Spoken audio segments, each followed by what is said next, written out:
오늘 말씀은 로마서 8장 9절로 11절 말씀입니다.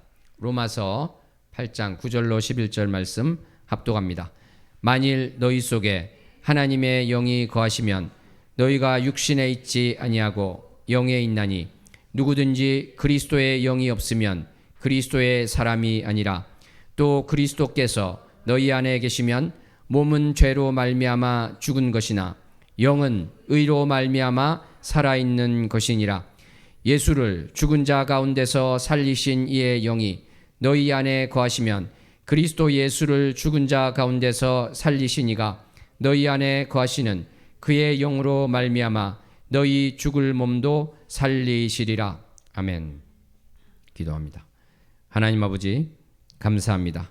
오늘 말씀 가운데 우리가 소망의 부활의 소망을 붙들고 살게 하여 주시며 하나님의 사랑과 은혜를 다시 한번 기억하는 모두가 되게 하여 주시옵소서. 또 말씀 전하는 종의 입술을 붙들어 주시옵소서.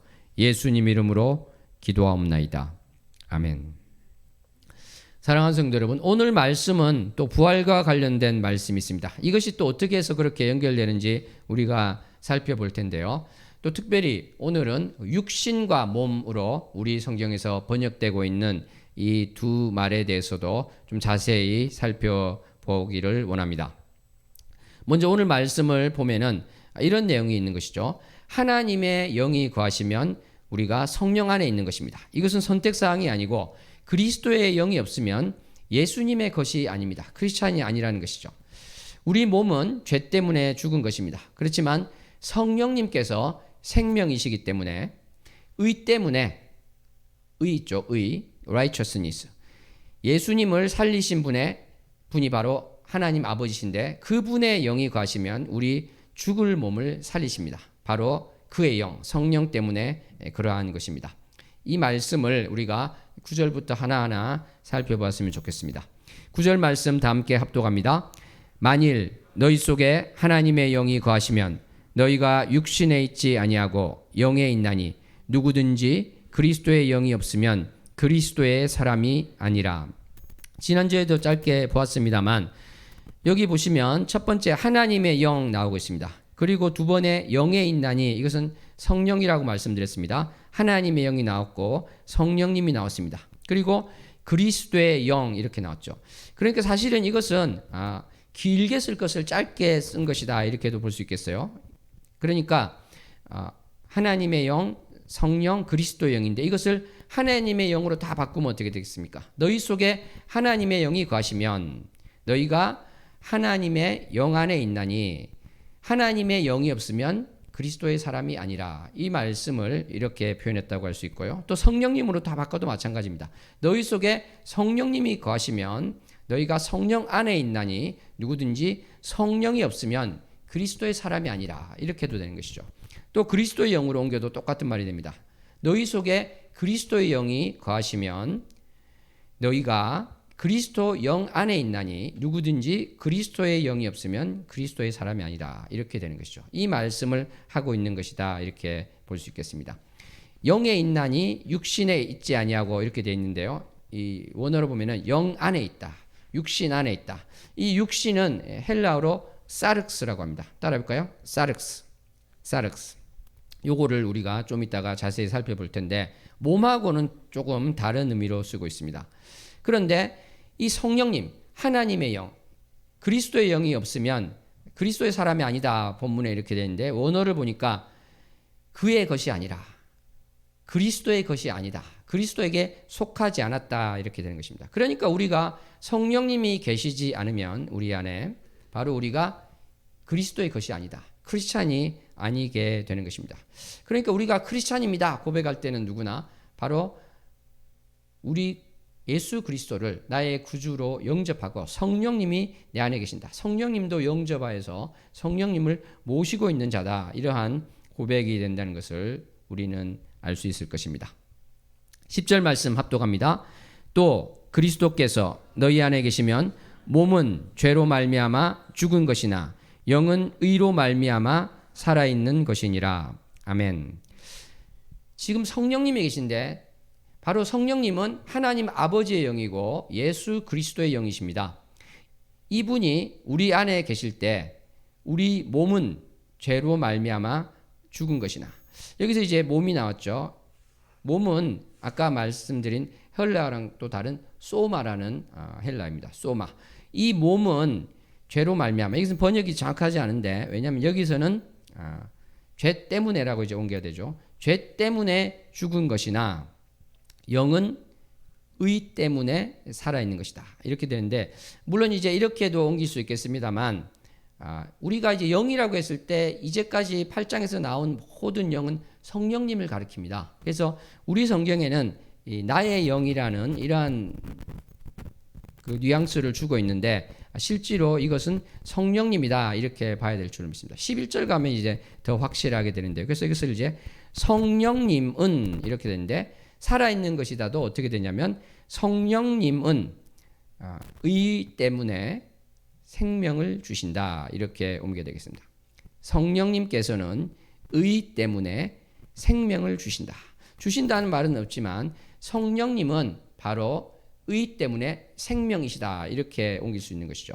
이게 왜 이제 11절과 연결이 되냐면 우리의 몸은 죄 때문에 죽은 것입니다. 그런데 성령님이 어떤 분이신가? 성령님이 바로 생명이시지 않느냐? 성령님이 생명이시기 때문에 바로 이 죽을 몸을 살릴 것이다, 이렇게 연결이 된다는 것이죠. 그러니까 성령님은 생명이신데 우리를 위한 생명이 되는 것이다. 우리를 살리시는 그 생명이 되는 것이다, 이렇게 연결이 되는 것입니다. 사랑하는 성도 여러분, 그렇습니다. 성령님은 생명이 되십니다. 아멘. 옆 사람에게 고백합니다. 성령님은 생명이십니다. 이 생명이신 성령님이 어떤 일을 하시는가? 11절 말씀 합독하겠습니다. 예수를 죽은 자 가운데서 살리신 이의 영이 너희 안에 거하시면 그리스도 예수를 죽은 자 가운데서 살리신 이가 너희 안에 거하시는 그의 영으로 말미암아 너희 죽을 몸도 살리시리라. 아멘. 그러니까 어떻습니까? 바로 이 생명이신 성령님이 우리 안에 거하실 때, 우리 안에 살고 계실 때 바로 그리스도 예수를 죽은 자 가운데서 살리신 분 누구십니까? 하나님 아버지시죠. 하나님 아버지의 영이 바로 그리스도를 죽은 자 가운데서 살리신 우리를 살리신다, 이렇게 말씀하시는 것입니다. 그러니까 처음에는 이제 예수 나오고 두 번째는 그리스도 나오죠. 예수를 죽은 자 가운데서 살리신 하나님 아버지의 영이 거하시면 바로 그리스도를 죽은 자 가운데서 살리신 그분께서 우리 죽을 몸을 살리시는 것입니다. 우리 육신은 어떠한 개념을 가지고 있는가를 이제 좀 말씀을 드리도록 하겠습니다. 우리는 육신, 몸 이렇게 하니까 영혼하고 좀 분리된 거. 우리 성경에도 영혼육이라는 그 말씀도 나오고 있습니다만 그것을 지나치게 또 이원론적으로 생각해서는 안 될 것입니다. 영혼과 몸을 완전히 칼로 두부 자르듯이 이렇게 해서는 안 된다는 것이죠. 왜 그러냐면 사실 이게 완벽한 이원론적인 사고방식은 이제 그리스 철학에서 나왔다고 이렇게 할 수 있겠습니다. 그리스 신화 또는 철학이라고 할 수 있는 오르페우스 학파, 기원 전 6세기, 주님 오시기 6세기 전에 오르페우스 학파들은 어떻게 주장을 했냐면 죄의 벌 때문에 우리가 육체에 얽매여 있다, 육체에 갇혀 있다, 그렇게 이야기합니다. 그래서 그것이 풀려날 때까지 바로 죄의 벌 때문에 영혼이 육체에 갇혀 있다. 이것이 이제 오르페우스 학파의 주장이었는데 그 이후에 피타고라스, 여러분 피타고라스 잘 알죠? 수학에서 나오는 그 피타고라스입니다. 그 피타고라스 학파가 이것을 좀 더 이제 자세히 이야기를 했습니다. 이들은 오르페우스교의 영향을 받아서 어떻게 이야기를 하냐면 영혼은 다른 세계에서 왔는데 죄를 지어서 육체에 사로잡혀 있다. 그래서 이 육체가 또 육체와 육체의 감각에서 풀려나서 순수한 정신이 될 때까지 계속 죄에 대해서 속죄를 해야 된다, 이러한 주장을 하고 있는 것이죠. 그러니까 이 피타고라스 학파 입장에서 보면은 육체는 영혼의 무덤이 되는 것입니다. 이 영혼의 무덤이 되는 육체에서 바로 빠져나오기 위해서는 정화의 길을 걸어야 되고, 그래서 금욕도 해야 되고요, 정신 작업을 해야 되는 것이에요. 그래서 특히 철학이나 수학을 해야 된다는 것입니다. 이것을 통해서 감각에서, 이 육체의 감각에서 벗어나서 정신적으로 될 때 바로 구원을 받을 수 있다. 이런 식으로 이제 설명을 하는 것이죠. 그런데 이 기독교에서 말하는 영혼과 육체는 이러한 그리스 철학과는 전혀 다른 것이다. 이렇게 말씀드릴 수 있겠습니다. 그러니까 영혼 몸을 우리가 분리해서 말씀을 하고 또 사고도 하지만은 이것은 어떻게 보면 하나로서 돼 있는 것이다. 이렇게 생각을 해야 될 것입니다. 물론 이제 고린도후서 5장에 보면은 장막집이라고 해서 우리의 이 육체를 집에 사도 바울은 비유하고 있습니다. 그래서 하늘나라에 갔을 때도 바로 새 집을 얻는데 그것은 새로운 육체를 얻는다. 그래서 약간 좀 비슷해 보이는 것도 있습니다만 근본적으로는 다른 것이다. 왜냐하면 사도 바울은 바로 구원을 생각할 때 몸의 구원도 같이 생각한 것이고, 그래서 오늘 말씀에 있는 것처럼 이 몸이 부활해서 바로 영원히 존재하게 되는 그것을 항상 생각하고 있다는 것입니다. 물론 이제 이렇게 하면은 그러면 우리가 무덤에 들어가거나 죽으면 화장을 하게 되는데 이 몸이 부활하기 전에, 그러니까 예수님이 다시 오시고 최후의 심판에서 심판대에 섰을 때 우리가 부활해서 최후의 심판대 앞에 서게 되는데 그 전까지는 어떻게 되느냐, 이렇게 돼서 이제 여러 가지 신학자들 간의 이야기가 많이 있죠. 뭐 아주 쉽게 생각하면은 우리가 죽고 나서 눈을 떴을 때는 바로 심판대 앞에 있을 것이다. 부활해서. 개인적으로는 아무런 차이가 없을 것이다. 이렇게 설명할 수도 있겠지만 또 사도 바울이 몸을 떠나서 주님과 함께 한다는 그러한 말을 하는 것을 생각해 보더라도 부활, 최후의 심판에 있을 그 마지막 때의 부활 이전에는 그냥 잠만 자고 있는 것인가? 그렇게 또 아니라고 생각할 수도 있겠죠. 이것을 자세히 다루지는 않겠습니다만 어떠한 경우가 되었든지 우리 그리스도인들에게는 바로 천국에서의 삶을 생각할 때 어떠한 우리 몸에서 빠져나간 그 영혼만이 있는 이러한 것이 아니라 우리 몸 전체로서 모든 것이 새로워져서 주님 앞에 선다는 이 생각을 할 수 있었으면 좋겠습니다. 그래서 오늘은 아까 말씀드린 것처럼 바로 육신으로 번역되는 사륵스, 그 다음에 몸으로 번역되는 이 소마에 대해서 한번 살펴보았으면 좋겠습니다. 주보에도 보면 제가 이렇게 쭉 정리를 해놨죠. 이것은 제가 TDNT라는 어떠한 그 용어들을 정리해 놓은 것이 있는데 그것을 좀 보다가 도저히 안 되겠다 싶어서 제가 이렇게 사도 바울이 썼던 모든 헬라어를 찾아서 정리를 새로 했습니다. 그것을 이제 보니까 육신, 사륵스에 대해서는 크게 이제 세 가지로 할 수 있습니다. 그것은 영어로도 이제 플래시라고 옮기거든요. 이 부분은. 그러니까 이제 살, 몸뚱아리라는 그러한 차원이 있는 것이고요. 그리고 옛사람이라는 그러한 의미가 있습니다. 그리고 세 번째로는 천상이 아닌 지상의 삶, 이러한 의미가 있습니다. 그래서 요거를 이제 하나하나 한번 봤으면 좋겠는데, 살, 몸뚱아리, 그러니까 우리가 기본적으로 생각하는 이제 그러한 것들과 관련된 것을 하나하나 이제 한번 보도록 하겠습니다. 살, 몸뚱아리, 이것과 좀 관련돼서 볼 수 있는 것이 우선 혈통이라는 것이 있겠죠. 혈통. 예수님에 대해서 말할 때도 육신으로는 다윗의 혈통에서 나셨고 할 때 이러한 의미가 되겠습니다. 육신으로 하면 그리스도가 그들에게 나셨으니, 로마서 9장 5절에도 나오죠. 로마서 9장 3절에 보니까 나의 형제 곧 골육의 친척이라는 것인데 이것이 다 이제 혈통과 관련된 말이다, 이렇게 할 수 있겠습니다. 또 어떠한 또 의미가 있냐면 형태, 형상이라는 의미도 있습니다. 그러니까 짐승의 육체, 새의 육체, 물고기의 육체 할 때 이 사륵스를 쓰는데 고린도전서 15장에 나오는 말씀입니다. 그러니까 어떠한 형체라는 것이 있고 또 그의 아내와 합쳐서 한 육체가 된다 이랬을 때 육체라는 개념이 있게 되는 것인데 바로 부부에서만 그런 것이 아니라 창녀와 합하는 자, 여기를 말하면서 이 관련된 한 육체가 된다는 것을 또 인용하고 있기도 합니다. 근데 일반적으로 우리가 볼 때 육체라고 할 때 우리가 일반적으로 생각하는 그러한 의미로도 많이 쓰고 있는데요. 그것은 바로 육체의 가시라든지 육체의 약함, 시험하는 것이 내 육체에 있었다. 그러니까 사도 바울이 이제 어떤 외양으로 볼 때 그랬다는 것, 갈라디아서 4장 14절에 있는 그러한 것들을 말씀하고 있죠. 이 육체와 관련해서는 당연히 또 예수님의 성육신과도 관련되는 것이 있을 것입니다. 왜냐하면 예수님은 어떤 환영으로 이 땅에 임하신 것이 아니라 바로 인간으로서 오셨기 때문에 그렇습니다. 인간의 정신, 인간의 몸을 가지고 오셨는데 그러한 것과 관련한 자기 육체로 오셨다는 것.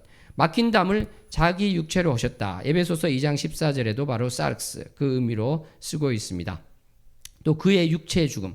골로새서 1장 22절에도 그런 말을 쓰고 있는 것이죠. 그런데 이러한 것으로 사도 바울이 사르스 이 육신을 쓰고 있습니다만 가장 좀 의미 있는 것은 제가 볼 때는 우리가 중요하게 봐야 될 것은 바로 옛사람이라는 개념이 되겠습니다. 옛사람의 개념으로 이 사르스를 쓰고 있다는 것이죠. 육신을 쓰고 있는데 성령님과 주님과 대비되는 것으로 하고 있습니다. 7장 25절에도 보니까 마음으로는 하나님의 법을 육신으로는 죄의 법을 섬긴다. 그러니까 옛사람을 이야기하고 있는 것이죠. 우리가 8장 와서도 4절, 5절, 6절, 7절에 계속 육신을 따르는 것, 육신의 생각 이러한 것들을 보았는데 마찬가지가 되겠습니다. 그러니까 육신이라는 것은 바로 옛사람, 나의 총체적인 전에도 말씀드린 것처럼 이 정신적인 생각, 태도, 자세 이러한 것들을 다 말하는 것이다. 이렇게 볼 수 있겠습니다. 그래서 이러한 것들은 바로 성령님과 대비되고 대조되는 것이죠. 그래서 갈라디아서 5장 16절에도 보면은 육체의 욕심을 이루지 말고 성령을 따라 일하라.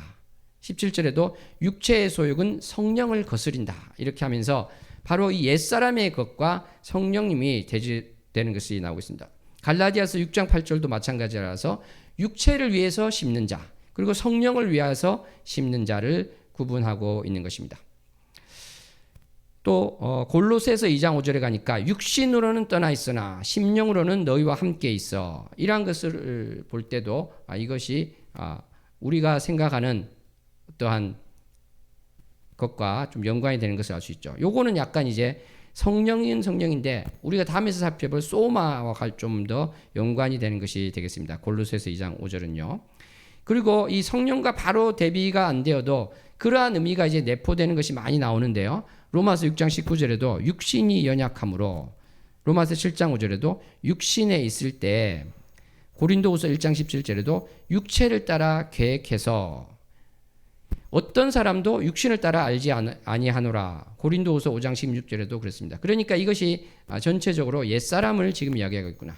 성령님과 반대되는 것을 이야기하고 있구나. 그것을 우리가 알 수 있겠습니다. 그러니까 여러 사람이 육신을 따라 자랑한다 이 이야기를 하면서 사도 바울이 이야기를 하고 있거나 또는 갈라디아서 5장에 보면은 자유로 육체의 기회를 삼지 않고 또 갈라디아서 5장 10절에 육체의 일은 분명하니 음행과 더러운 것과 호색과 이런 식으로 쭉 나오고 있습니다. 그러니까 이러한 것들이 바로 어떻습니까? 이것은 옛사람을 말하고 있다. 이것은 아까 말씀드린 몸, 소마와 조금 다른 것으로서 옛사람이 아주 많이 나오고 있다. 이것을 우리가 볼 수 있겠습니다. 또 때로는 마음과 대비되는 것으로도 나오고 있는데요. 육신의 할례가 아니라 마음의 할례 이런 것을 이야기하면서 좀 마음과도 바뀌는 것을 이야기하고 있습니다. 어떤 경우에는 전 존재에 대해서 사람이라는 전체 존재에 대해서도 이야기를 하고 있는 것이 있습니다. 예를 들어서 아무 육체도 아무 사람도 하나님 앞에서 자랑하지 못하게 하려 하심이라. 고린도전서 1장 말씀이 사람으로 바꿔도 문제가 없죠. 로마서 3장 20절에도 의롭다 하심을 얻을 육체가 없나니 사람으로 바꿔도 상관이 없는 그러한 표현이 되겠습니다. 이러한 것들 그 다음에 몸된 교회를 위해서 내 육체에 채워놓으라. 나의 전 존재로서 골로새서 1장 24절에 보면은 바로 그 고난을 내 전 존재에 채운다. 이러한 전 존재로서의 의미도 있다. 이것을 말씀드릴 수 있겠습니다. 아까 말씀드린 이제 크게 보면 또 세 번째 있는 것, 천상이 아닌 지상의 삶으로서의 사르스, 그 육신이 있는 것입니다. 천상이 아닌 지상. 그래서 아까 말씀드린 그 장막에 있는 것, 육신으로 사는 것, 이것이 바로 하늘나라에서 지금 살고 있는 것이 아니라 이 땅에 사는 것으로서 또 이야기되는 측면이 있다. 이렇게 볼 수 있겠습니다. 빌립보서 1장 24절에 보면은 육신으로 있는 것, 또 육신을 떠나 있는 것을 이야기하면서 땅에 사는 삶에 대한 이야기를 하고 있습니다. 갈라디아서 우리가 잘 아는 2장 20절에도 내가 육체 가운데 사는 것은, 내가 지금 이 땅에 사는 것은 어떠한 것인가? 물론 이제 우리가 이 껍데기라는 그러한 장막집이라는 생각도 되겠습니다만 이 땅에 살고 있다. 이러한 의미가 되겠습니다. 죽을 육체, 고린도후서 4장에 보니까 예수님의 그 생명이 우리 죽을 육체, 이 땅에 사는 나의 이 존재 안에 나타난다는 이러한 의미로도 쓰고 있는 것이죠. 이러한 사륵스, 옛사람이 아주 두드러지게 나타나는 이 사륵스에 비해서 이 몸은 조금 더 중립적이다고도 할 수 있고요. 우리의 전체적인 전 존재를 더 많이 나타낸다 이럴 수 있습니다. 그러니까 뭐냐면은 이 사륵스는 바로 우리가 옛사람으로 주로 정의를 하기 때문에 이 옛사람을 살린다는 이런 표현은 잘 쓰지를 않는 것이죠. 그렇지만 이 몸은 우리 전체를 말하는 것이기 때문에 이것을 살리는 것을 또 아주 자주 이야기를 하고 있는 것을 보게 됩니다. 소마라고 하는데요. 따라해볼까요? 소마. 소마는 몸입니다. 이 우리말에 몸으로 이제 거의 대부분 이제 옮겨놓았는데 자기 자신이라고 옮겨놓은 것도 있습니다만 몸이라고 되어 있는데 이 몸도 사륵스, 육신과 마찬가지로 살, 몸뚱아리라는 그러한 개념으로 음행하는 몸으로 또 쓰기도 합니다. 로마서 1장 24절에 몸을 서로 욕되게 했다 이런 것이죠. 고린도전서 6장 13절에도 몸은 음란을 위하여 있지 않고 이러면서 관련된 것들을 이야기를 하고 있습니다. 음행과 관련된 것을 아주 고린도전서에서는 많이 말하고 있는데요. 음행을 피하라. 사람이 범하는 죄마다 문 밖에 있거니와 음행을 하는 자는 자기 몸에 죄를 범하니라. 그래서 이것 음행을 하는 것과 몸을 연관시켜서 이야기를 하고 있습니다. 그 다음에 우리가 잘 아는 한 몸이 되는 그 이야기를 하고 있는 것이고요. 남녀가 연합해서 한 몸이 되는. 그리고 또 일반적으로 이 몸에 대한 것, 우리가 생각하는 그 몸을 이야기하는 게 로마서 4장 19절 보면은 백세나 되어 자기 몸이 죽은 것 같고 할 때 우리가 생각하는 그 몸이 되겠죠.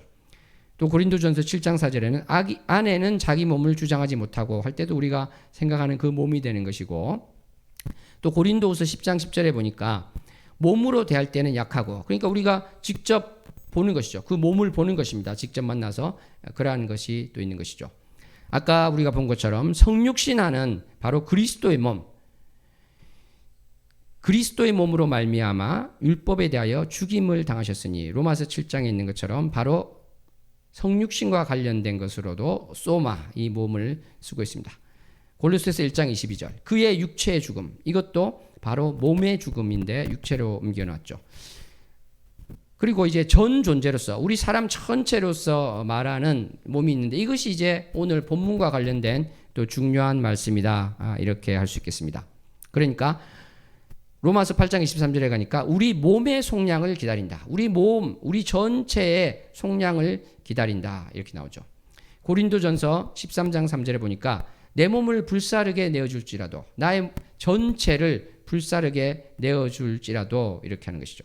에베소서 5장 28절에 보니까 자기 아내 사랑하기를 자기 몸처럼 하라. 자기 자신을 옮겼는데 자기 몸처럼 하라. 자기 전체로, 자기 전체처럼 하라, 이러한 것입니다.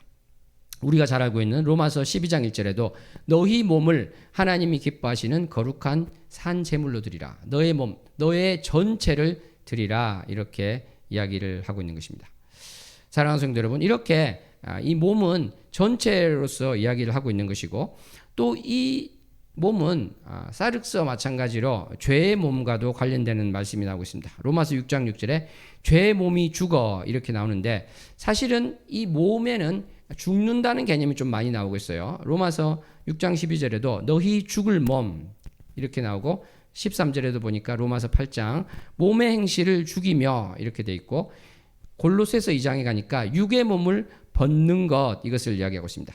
그래서 어떻게 보면은 사륵스랑 비슷한 게 많이 나오는데 조금 차이가 나는 것이 어떤 것이냐면, 우리가 이제 영혼 육 할 때 그 개념 있잖아요. 영과 구분되는 거, 혼과 구분되는 그러한 차원으로 몸을 많이 쓰고 있습니다. 고린도전서 5장 3절에도 보면은 몸으로는 떠나 있으나 영으로는 함께 있다, 이렇게 이야기를 하고 있습니다. 또 고린도전서 7장 34절에 몸과 영을 다 거룩하게 하려 하되, 그 다음에 아까 말씀드린 영혼 몸, 이것은 데살로니가전서 5장 23절에 보면은 영과 혼과 몸, 이렇게 나오는데 이러한 것들과 관련해서 우리가 영혼 몸 할 때 그렇게 구분되는 몸으로서도 쓰고 있더라는 것이죠.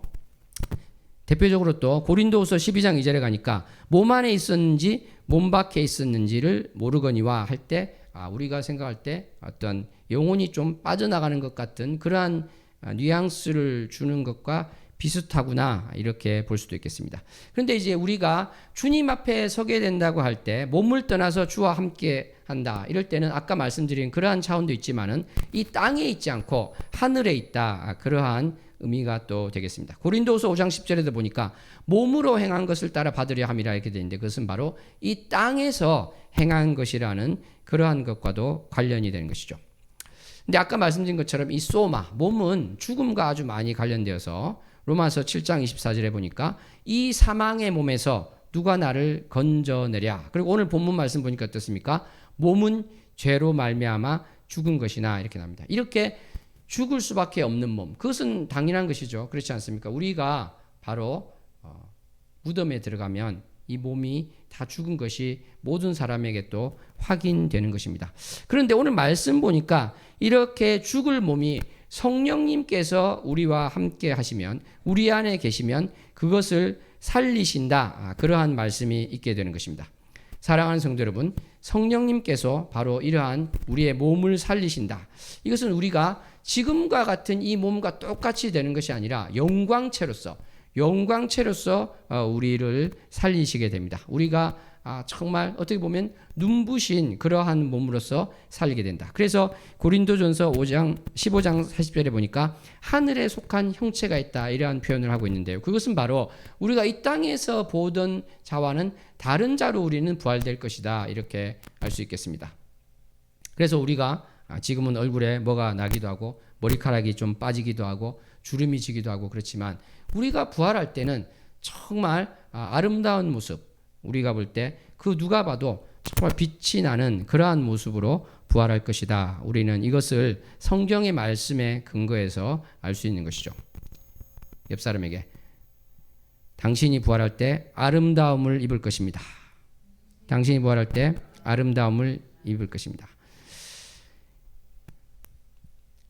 바로 빌립보서 3장에 가니까 자기 영광의 몸의 형체같이 변하게 하시리라 이렇게 합니다. 바로 우리는 영광을 입고 영광을 입은 그 몸으로서 있을 것이라는 것을 말씀을 하고 있는 것입니다. 사랑하는 성도 여러분, 오늘 본문 말씀에 대해서 우리가 보면은 이 부활과 관련되는 말씀을 하는 것인데 이것이 앞으로 나오는 말씀 그리고 이제까지 했던 말씀과 관련해서 왜 중요할까요? 그것은 바로 우리가 지금 죄를 짓기도 하고 넘어지기도 하고 실수하기도 하고 어떻게 보면 내가 옛사람이 너무 많이 드러나서 사는 것 같지만 나는 어떠한 존재라는 것입니까? 나는 바로 부활할 존재라는 것입니다. 부활해서 주님과 함께 있을 존재라는 것입니다. 이러한 존재라는 것을 우리가 확실하게 기억하고 그것을 인식해야 된다. 그것이 너무나 중요한 것이 되겠죠. 네, 죄송합니다. 잡음이 너무 많이 나고 있네요. 그것이 너무나 중요한 것이 될 것입니다. 사랑하는 성도 여러분, 우리가 이 땅에서의 사는 삶이 전부가 아닙니다. 우리는 바로 부활해서 영원히 살 수 있는 그러한 몸이 있다는 것을 기억해야 될 줄로 믿습니다. 아멘. 그런데 우리가 이제 부활하는 것과 관련해서 한번 생각해 보았으면 좋겠습니다. 우리가 11절 말씀에 보면은 부활을 누가 하십니까? 바로 하나님 아버지 예수 그리스도를 일으키신 그분 하나님 아버지께서 우리를 부활시켜 주십니다. 우리 몸을 다시 살리신다는 것입니다. 그러니까 우리는 이러한 표현을 많이 씁니다. 저도 그러한 표현을 많이 쓰라고도 이야기를 하고 있죠. 우리는 이미 구원받았습니다. 이렇게 고백하지 않습니까? 우리는 영원한 생명을 가졌습니다. 이렇게 고백합니다. 미래형이기도 하지만 우리는 과거형으로도 할 수 있다. 이미 주셨다고 이렇게 고백할 수 있는 것이죠. 정말 예수님을 진심으로 믿는 사람들은 고백했으면 좋겠습니다. 나는 영생을 가졌습니다. 시작. 나는 영생을 가졌습니다. 아멘.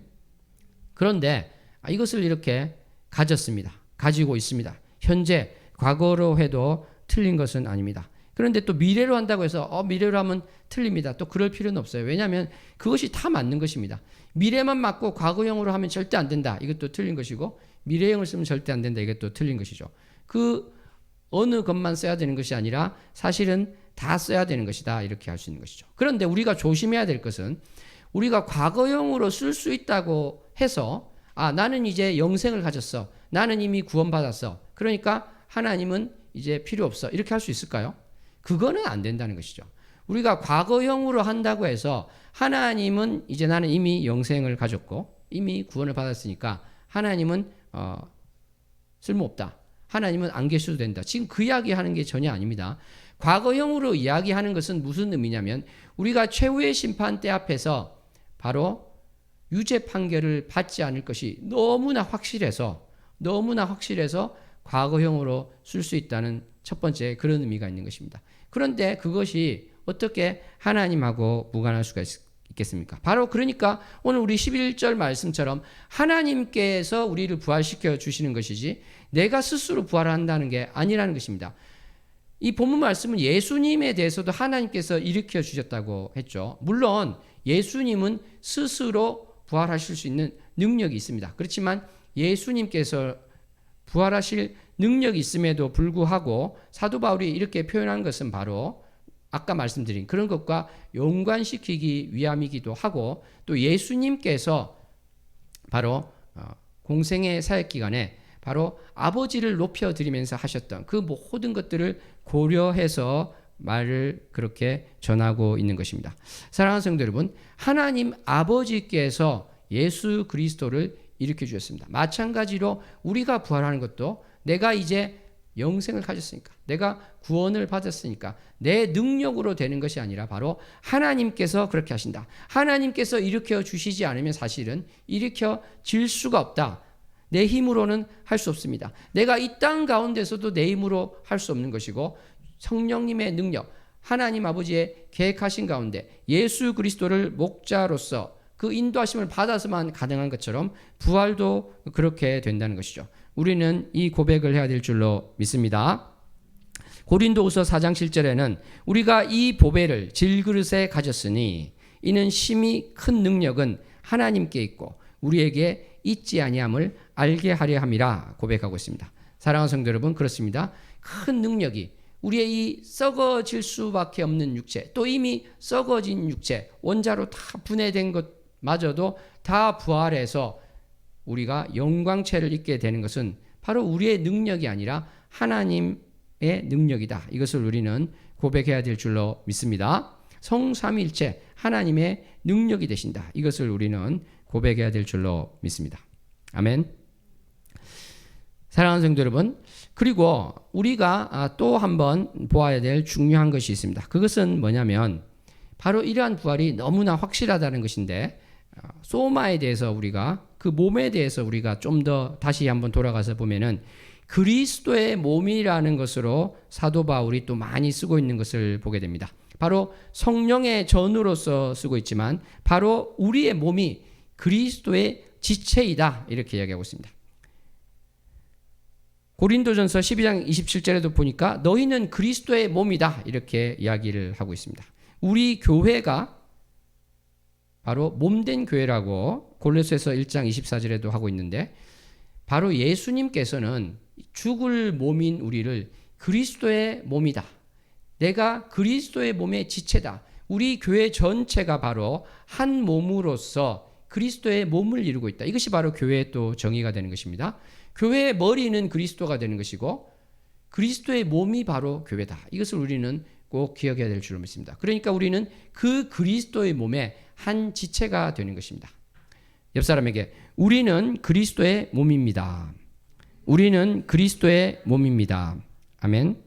그래서 이 몸이 하나라는 것이죠. 우리가 손이 있고 발이 있고 눈이 있고 코가 있습니다만 몸으로 볼 때는 한 몸이지 않습니까? 몸이 하나입니다. 성령님도 한 분입니다. 에베소서 4장 4절에 있는 것처럼 우리는 하나가 되는 것입니다. 그러니까 우리가 부활을 이야기하고 몸이 정말 이 죽을 몸에서 새 생명을 얻는 것을 생각할 때 우리가 잊지 말아야 되는 것은 어떠한 것입니까? 바로 우리는 그리스도의 몸이다. 우리는 사랑으로 하나 되어야 된다. 이것을 잊지 않아야 될 것입니다. 아멘. 옆 사람에게 사랑으로 하나가 됩시다. 사랑으로 하나가 됩시다. 우리는 이것을 반드시 붙들고 나가야 될 줄 믿습니다. 이 몸이 손과 발이 서로 싸우면 어떻게 되겠습니까? 눈과 코가, 눈과 귀가 서로 싸우면 어떻게 되겠습니까? 사도 바울이 여러 차례 강조해서 이야기하고 있는 것처럼 우리는 정말 이 그리스도의 몸이고 나 개인은 그리스도의 몸의 지체라는 이것을 잊지 않고 정말 사랑으로 하나 되어야 되겠다. 내가 거기서 벗어나는 것이 있다면 그것은 바로 옛사람이 기뻐하는 것이고 옛사람으로 행하고 있는 것이다. 이것을 다시 한번 깨달아야 될 줄로 믿습니다. 아멘. 마지막으로 이 말씀을 전하고 싶습니다. 우리가 부활의 확실함을 믿는다는 것은 무엇이 되겠습니까? 이것은 바로 그럴 수도 있고 그렇지 않을 수도 있는 것이 아니라 정말 그러할 수밖에 없는 실체라는 것입니다. 진짜라는 것입니다. 그러니까 우리는 그것을 어떤 희미한 안개 속에 있는 것 같은 어떤 신기루와 같은 그러한 희미한 영상으로 가지고 있는 것이 아니라 실체로서 바로 내 눈앞에 있는 것으로서 이렇게 생각하고 느껴야 될 줄로 믿습니다. 바로 우리를 부활시켜 주실 그 주님께서는 사실은 우리가 매일매일 살아갈 때 은혜가 매일매일 더 커지게 하십니다. 하나님께서 부어주신 은혜가 매일매일 커지고 있습니다. 아멘. 이것이 믿기지 않는 분도 있겠습니다만 그것이 사실입니다. 아닙니다. 내가 처음 믿었을 때 그 은혜가 가장 컸어요. 아닙니다. 지금 매일매일 하나님께서 부어주시는 은혜가 더 크고 있습니다. 그리고 내 몸이 정말 새 생명을 입고 진짜로 사는 것은 바로 예수님께서 다시 오실 때 그러할 때가 되지만 지금도 사실은 이 땅에 살고 있을 때도 내가 나날이 새로워지고 나의 몸에 이 바로 생명이신 성령님으로 말미암아 그 생명이 계속해서 더해지고 강해지고 있다. 이것을 우리는 믿어야 될 줄로 믿습니다. 고린도후서 4장 16절이 그 말씀을 하고 있습니다. 우리 겉사람은 낡아지나 우리 얼굴은 주름이 늙고요. 피부는 탄력을 잃고요. 우리 장기는 약해지고 우리 기억력은 약해지지만 우리의 속사람은 날로 새로워지도다. 이 말씀을 하고 있는 것입니다. 아멘. 고백했으면 좋겠습니다. 나의 속사람은 새로워지고 있습니다. 나의 속사람은 새로워지고 있습니다. 옆 사람에게 당신의 속사람은 날로 새로워집니다. 당신의 속사람은 날로 새로워집니다. 아멘. 이것을 우리는 붙들어야 된다는 것입니다. 이것이 너무나 확실한 것이고 너무나 진리가 되는 말씀입니다. 바로 성경에서 그 말씀을 하고 있기 때문에 이것을 믿지 않는 믿음이 아니라 이것을 진정으로 믿어서 내 것이 되는 저와 여러분 되기를 소원합니다. 사랑하는 성도 여러분, 아까 말씀드린 것처럼 정말 완벽한 새 생명, 완벽한 새로움, 완벽한 생명은 최후의 심판 때 그 앞에 서는 것. 예수님께서 다시 오실 때, 재림하실 때 모든 이가 부활해서 죄인이나 의인이나 다 부활해서 심판대 앞에 서게 됩니다. 그때가 된다는 것을 우리는 잊지 않아야 될 것입니다. 그것을 또 우리는 기대하고 고대하고 있어야 되겠죠. 그런데 이것을 우리는 전체로 보아야 된다. 그 완벽한 부활, 완벽한 몸으로서 그리스도의 심판대 앞에서 무죄 판결을 받을 그것을 소망하면서 나아가는 우리가 그 모든 과정을 전체로서 보아야 된다. 이것을 마지막으로 말씀드리고자 합니다. 여러분 예를 들어서 우리가 잘 알고 있는 빌 게이츠라든지 그러한 아주 큰 부를 이룬 사람을 볼 때 우리는 그 사람을 어떻게 평가를 합니까? 대학 중퇴할 때까지만 평가하는 사람은 아무도 없죠. 이 사람은 대학을 다니다가 졸업을 못한 사람이에요. 끝. 이렇게 하는 사람은 아무도 없죠. 그죠? 이 사람은 어떻게 해서 사업을 어떻게 하고 세계에서 첫째가는 둘째가는 부자가 되었습니다. 이렇게 판단하지 거기서 끝내는 사람은 없을 것입니다. 이순신 장군을 이야기할 때 이순신 장군이 끝까지 전쟁을 치러서 승리한 것까지 이야기하지 좋지 않은 상황에 있을 때 전쟁을 할 수 없는 상황에 있을 때 백의종군 할 때 그때를 끝으로 말하는 사람은 아무도 없을 것입니다. 사랑하는 성도 여러분, 마찬가지인 것입니다. 우리가 지금 삶에 있어서 어떠한 경우가 있을지라도 이것은 일부분에 불과한 것입니다. 아멘. 앞으로 남은 삶을 생각해도 일부분이고요. 이 땅에서의 삶 이후의 삶을 생각하면 더더욱 일부분에 불과한 것입니다. 그러므로 우리는 나를 생각할 때 저 멀리 있는 그 영원한 삶에 대한 소망을 가지고 이것이 나의 것이 될 수 있을까 없을까 불안해하는 것이 아니라, 또 로마서 8장 말씀이 이것에 대해서 계속 말씀하고 있는 것이지만, 너가 진짜 믿음을 가졌느냐? 그렇다면 불안해하지 말라는 것입니다. 그것을 불안해하지 말고 어떤 종교 행위를 통해서 그것을 확보하지 말라는 것입니다. 나의 행위를 통해서 확보하려 하지 말라는 것입니다. 왜냐하면 이미 그것은 주어진 것이기 때문에 그런 것입니다. 진짜 믿음을 가진 사람에게는 주어진 것이기 때문에 이것을 누리고 살라는 것입니다. 어떠한 고난을 당하더라도, 어떠한 어려움을 당하더라도 나에게는 이미 영원한 생명이 있습니다. 나의 죽을 몸을 다시 일으켜 주시는 하나님의 약속을 믿습니다. 거기에 비한다면, 그 영광에 비한다면 이 땅에 써 있는 여러 가지 남들이 말하는 어려움은 아무런 어려움이 아닙니다. 아무런 고난이 아닙니다. 고백할 수 있는 우리가 될 수 있기를 소원합니다. 참으로 이것이 주님께서 원하시는 바이고, 이것이 바로 우리 오늘 본문에서 말씀하고자 하는 것입니다. 우리에게는 우리 죽을 몸이 다시 살아나는 그 영광스러운 미래가 있는 것입니다. 이것은 그럴 수도 있고 아닐 수도 있는 것이 아니라 진짜 믿음을 가진 사람에게 확실한 것, 너무나 확실한 것이라는 것을 믿고, 이것에 따라서 내가 그러한 존재로서 오늘 그에 합당한 삶을 살리라 결단할 수 있기를 원합니다.